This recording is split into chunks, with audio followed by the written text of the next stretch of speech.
kilometers per day. 10 years before the government, it was only 12 kilometers per hour. So I wanted to thank you, sir, for that. Number two, I also wanted to thank you for bringing an innovative road infrastructure, whether it is white concrete or recycled plastic. Number three, sir, for you being a role model for result-oriented, real leader than a political rhetoric that we often see among many people. And the most important, fourth one, sir, you are so humble, down to earth, approachable, with an exceptional positive attitude that I have never seen in any other leader. These are deeply inspiring for people like us who are coming into the politics first time.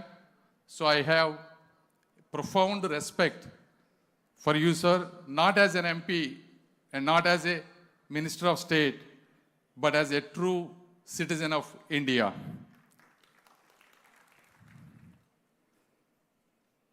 And I also selfishly wanted to thank you for providing and approving 140 meters outer ring road and a lot of the small things for AIMS exit and other stuff, sir.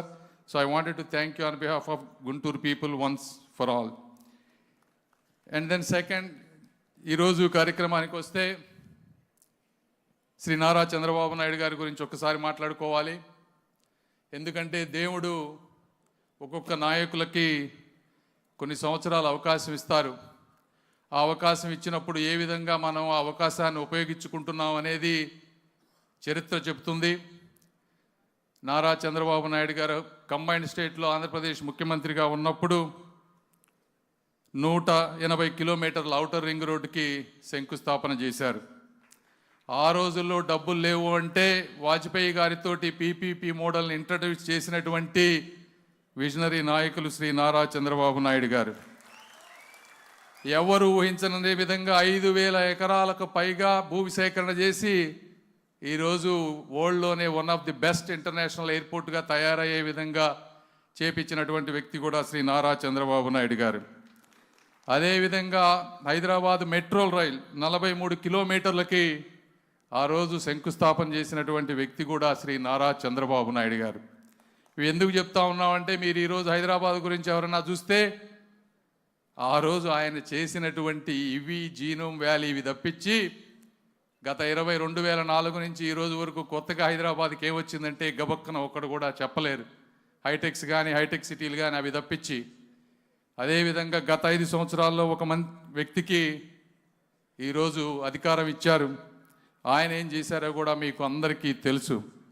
కాబట్టి అభివృద్ధికి ఆదర్శంగా ఉంటూ విధ్వంసానికి దూరంగా ఉంటూ ఆంధ్రప్రదేశ్ ప్రజలు గత 5 సంవత్సరాల్లో కోల్పోయినటువంటి ఒక మంచి సమయాన్ని మళ్ళీ ఎప్పుడు దరిదాకకుండా చేస్తారని ఆశిస్తూ వారు ఉండుంటే బంగారంగా ఈరోజు అమరావతి కానీ ఔటర్ రింగ్ రోడ్ కానీ అన్నీ ఎంతో అద్భుతంగా జరిగాయి. ఈ ప్రాంత ప్రజలకు ఉద్యోగాలు వచ్చాయి. ఏదేమైనప్పటికీ సార్ మీరు ఈ వయసులో కూడా ఆయన అంటా ఉన్నారు మా సార్కి ఏజ్ అయిపోయిందని. 24 గంటలు ఎలా పనిచేస్తున్నారు. ఢిల్లీ, సింగపూర్, దుబాయ్ నువ్వు ఎప్పుడన్నా వెళ్ళావా, ఎప్పుడన్నా చూసావా? ఏజ్ కాదు కావాల్సింది, టాలెంట్ కావాలి, ఒక ప్యాషన్ కావాలి. మా గుంటూరు ప్రాంత ప్రజల తరపున, ఆంధ్రప్రదేశ్ ప్రజల తరపున సార్ మీకు మనస్ఫూర్తిగా మీ ప్యాషన్కి మీ హార్డ్ వర్క్కి ధన్యవాదాలు తెలుపుకుంటూ అందరికీ సెలవు తీసుకుంటున్నాను. Thank you.